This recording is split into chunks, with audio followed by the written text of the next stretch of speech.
Philippines, His Excellency Ferdinand R. Marcos Jr.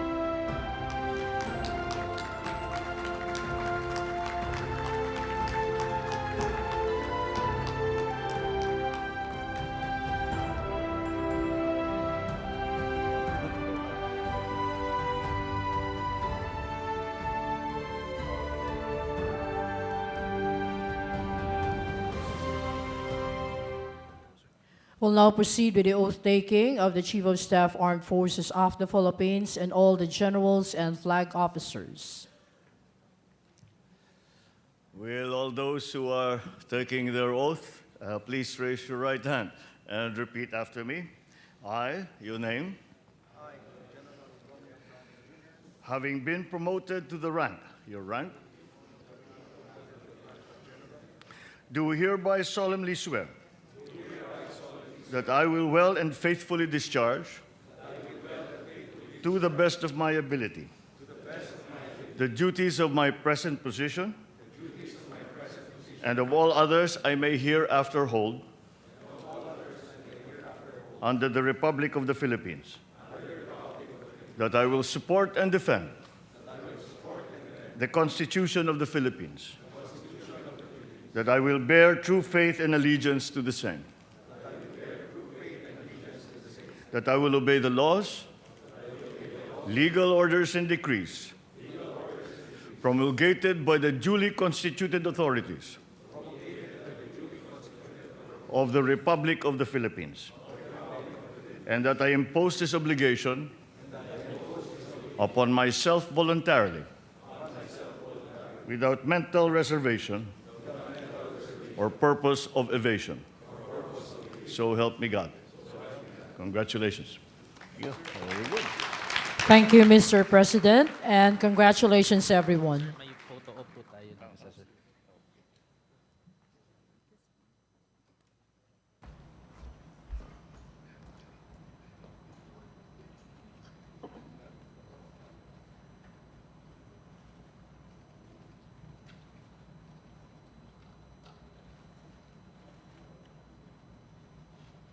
Thank you. At this point, to deliver his message, the President of the Republic of the Philippines, His Excellency Ferdinand R. Marcos Jr.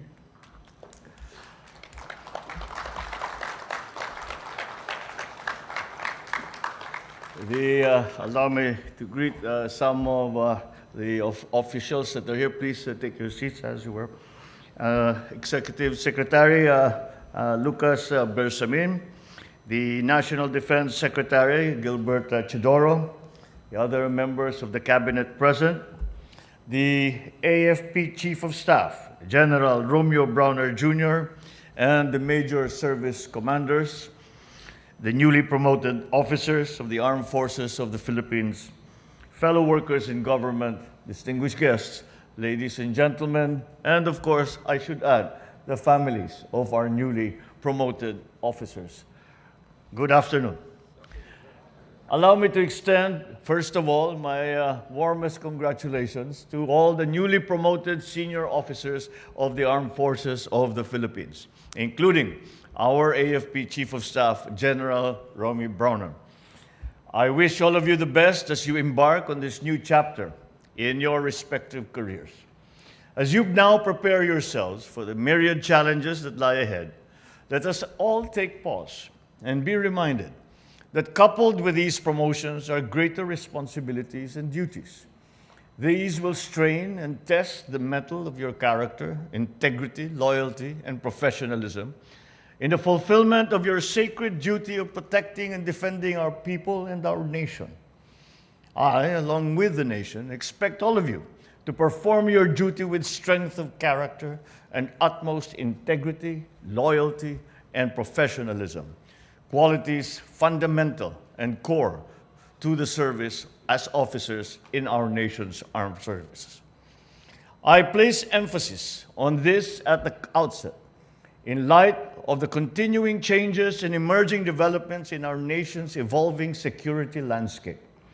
Your new positions and ranks shall place you at the forefront, both familiar and new and novel defense and security challenges that we now face. You must not only anticipate, but you must also be ready to adapt and respond to emerging national security and defense realities that exist in our country and in our region. While it is noteworthy that we see positive and encouraging developments in terms of our internal security situation, there remains much to be done. We must maintain our vigilance and guard against those actors, whatever nature or form they may take, who would threaten and jeopardize the peace we have striven and fought for all these many years. So I enjoin you to help ensure that the communities once beset by conflict are benefiting and continue to benefit from the gains of peace and our numerous development interventions. For the progress of our nation and the welfare of our people are underpinned by the peace and the stability, the security of our communities. As the new leaders of our AFP, you are expected to help ensure that the armed forces will be more agile, flexible, and responsive to better address emerging issues confronting our nation. We must be ready. Our armed forces must be capable of securing and defending the archipelago from emerging threats. I urge you to further enhance joint planning and operations to ensure interoperability across all AFP units and platforms. Sustain and foster greater collaboration with other government agencies and civil society groups, harnessing their respective knowledge, specializations, and technical expertise in coming up with innovative, effective, efficient solutions to the challenges that stand in the way of achieving peace and unity. As I acknowledge your well-deserved promotions and patriotic service, I also express my gratitude on behalf of our people and the nation to your families and loved ones who have shared the burden of your service. I am grateful for their selflessness and sacrifice to support you in your career and the performance of your duty for the Philippines. Be assured of this administration's unshakable commitment to their protection and their welfare, just as we in turn commit to ensure that all of you are provided with the necessary tools to perform your tasks and duties in the fulfillment of your service to our nation and our people. Join me now and our nation as we together march forward in unison towards that future that is filled with hope and pride and unbound opportunities for all Filipinos. Once again, congratulations to the newly promoted generals and flag officers of our armed forces. Mabuhay ang sandatahang lakas ng Pilipinas. Mabuhay ang bagong Pilipinas. Maraming salamat sa inyong lahat at magandang hapon po sa inyo. Thank you, Mr. President. And now, may we request the President to kindly grant us a photo opportunity with each of our promoted generals and flag officers with their immediate families. May we invite the promoted generals and flag officers with their families to please assemble at the left side area and exit to your right after the photo opportunity. Major General Fabian M. Pedregosa and family.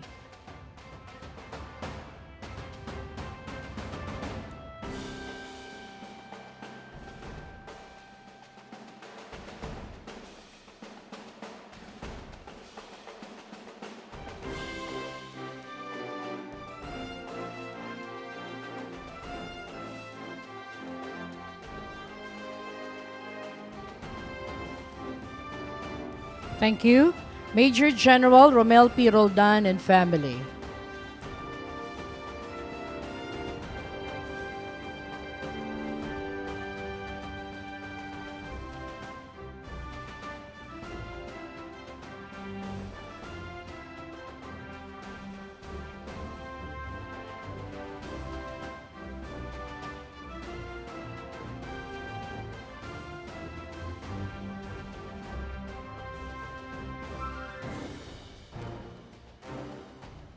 Thank you. Next, we have Major General Noe Alberto Q. Peñafiel and family.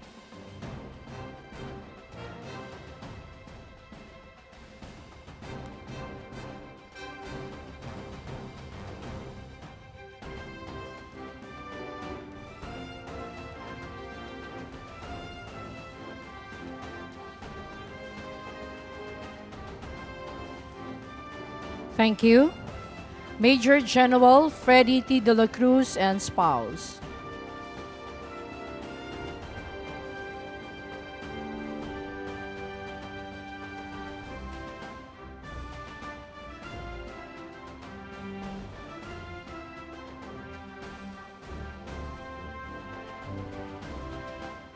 Thank you. Next, we have Brigadier General Arnel Jose J. Morada and family.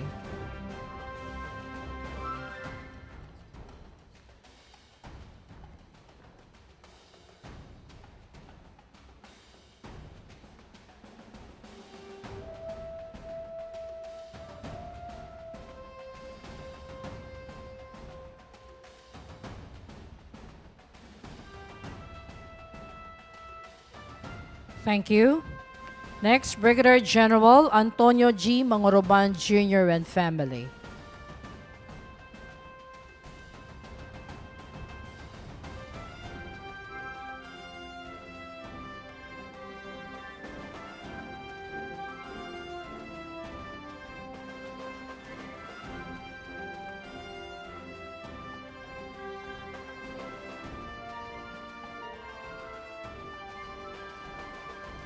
Thank you. Next, Brigadier General Maynard G. Camarao and family.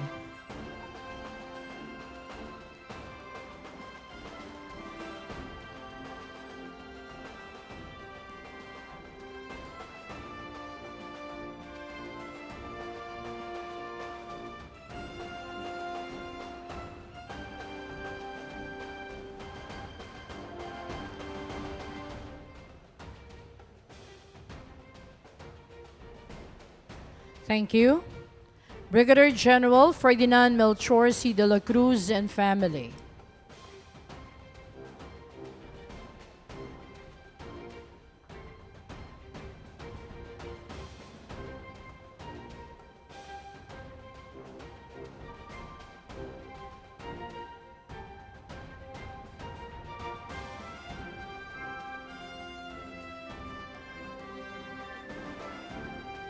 Thank you.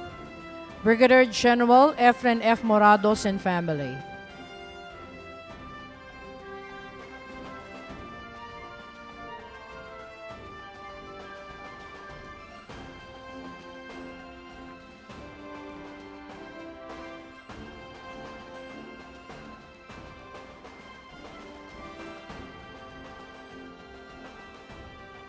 Thank you. Next, we have Brigadier General Peter B. Borgonio and family.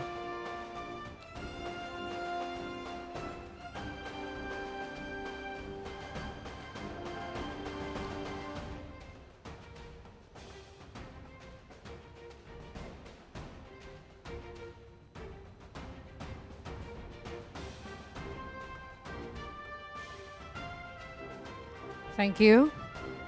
We now have Brigadier General Juliano C. Llarenas and family.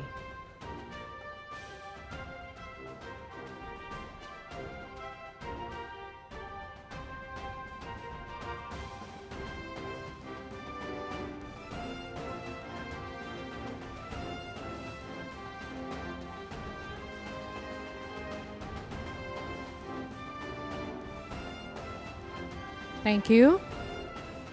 Next, we have Brigadier General Elmer B. Suderio and family.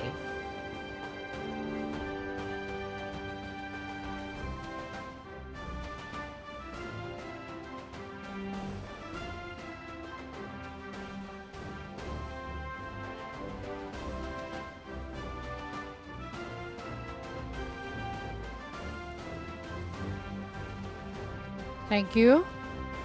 Brigadier General Felix Ronnie B. Babak and family.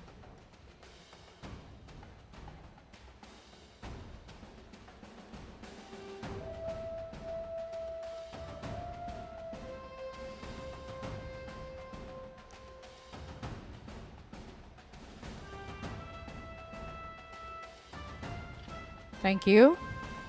Brigadier General Marion T. Angkaw and family.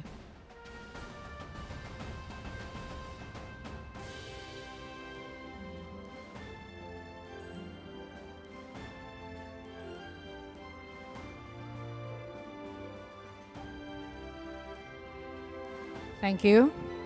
Brigadier General Dennis Arpasis and family.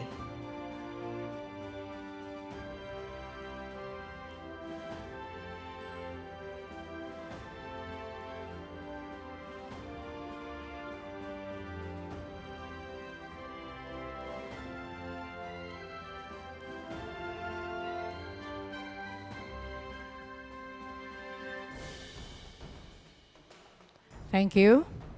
This time, we have Brigadier General Andre B. Santos and family.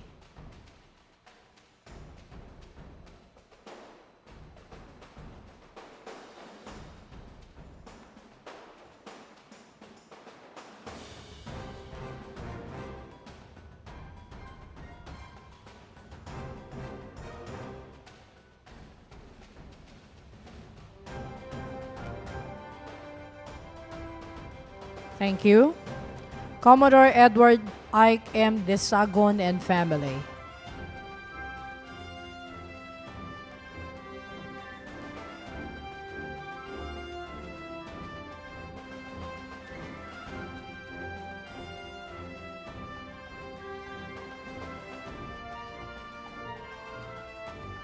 Thank you. Next, Brigadier General Christopher C. Tampus and family.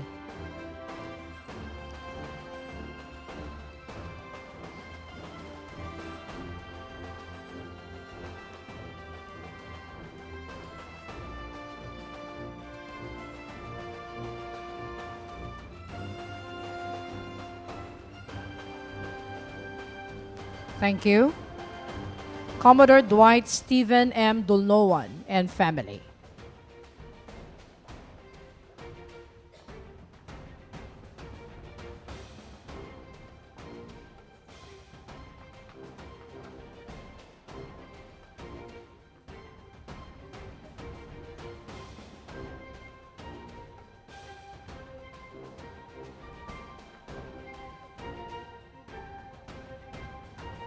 Thank you. Brigadier General Jesus Nelson B. Morales and family.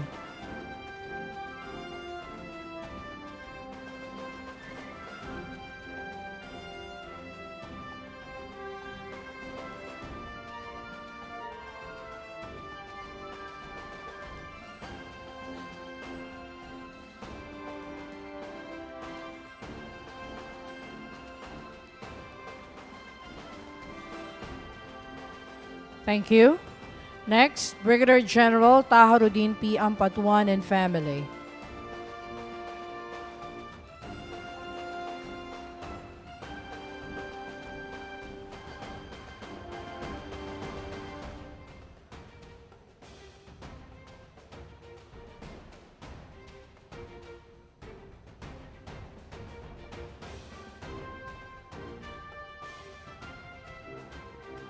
Thank you. Next, Brigadier General Anton G. Abrina and family.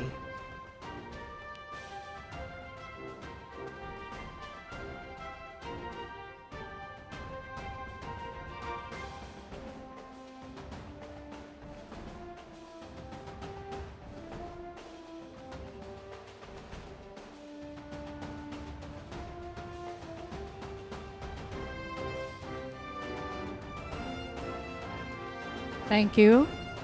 Brigadier General Francisco F. Lorenzo Jr. and family.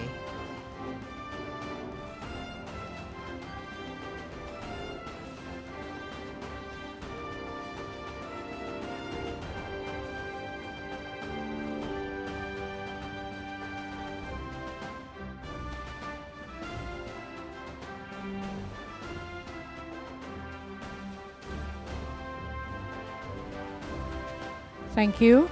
Next, we have Brigadier General Gulliver L. Sinieres and family.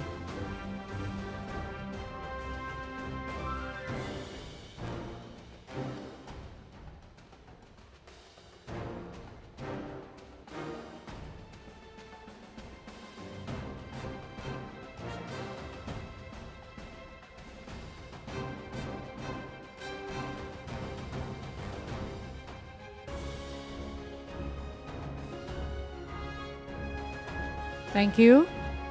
Brigadier General Ulysses S. Marquez and family.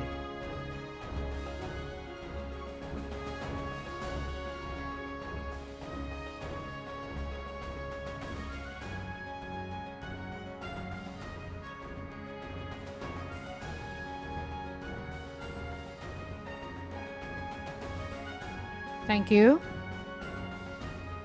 May we now have Brigadier General Joey A. Escanillas and family.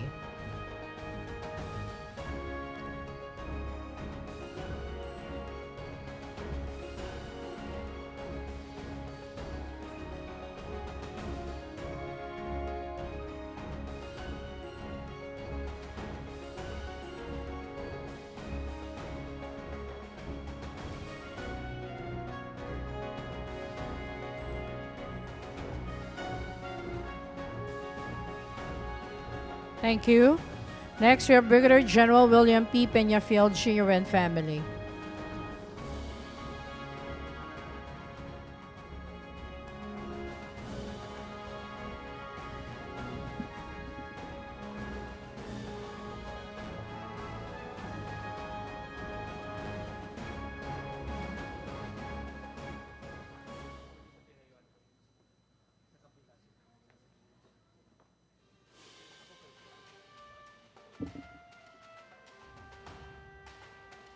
Thank you. Next, we have Brigadier General Nasir P. Lidasan and family.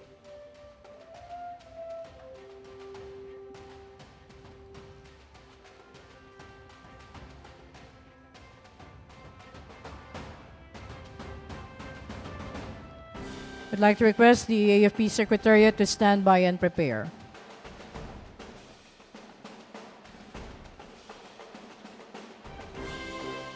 Thank you. Next, we have Brigadier General Simplicius G. Adeser and family.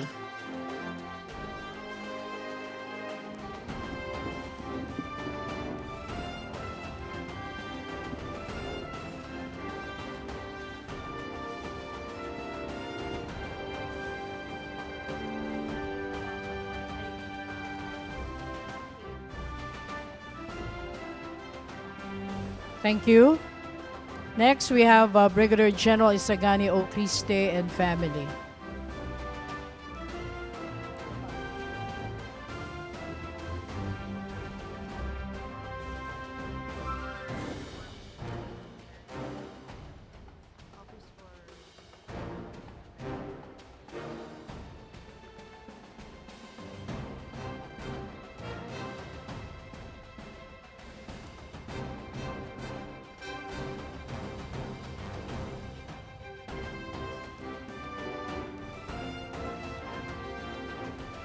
Okay, thank you. Next, so we have the AFP Secretariat.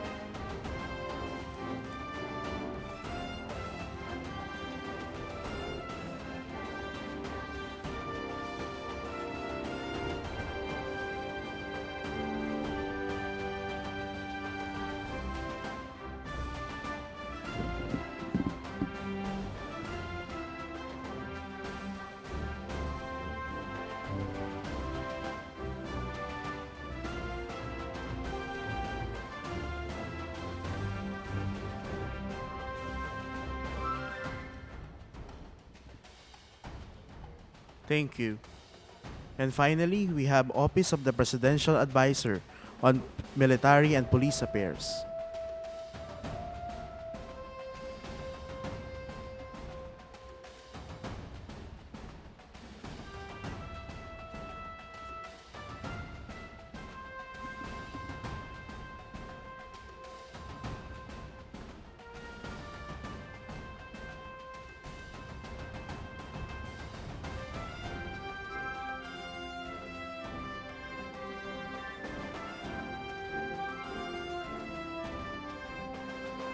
Thank you.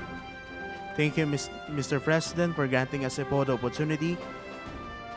That concludes our oath-taking ceremony. Thank you, Mr. President. Once again, ladies and gentlemen, the President of the Republic of the Philippines, His Excellency Ferdinand R. Marcos Jr.,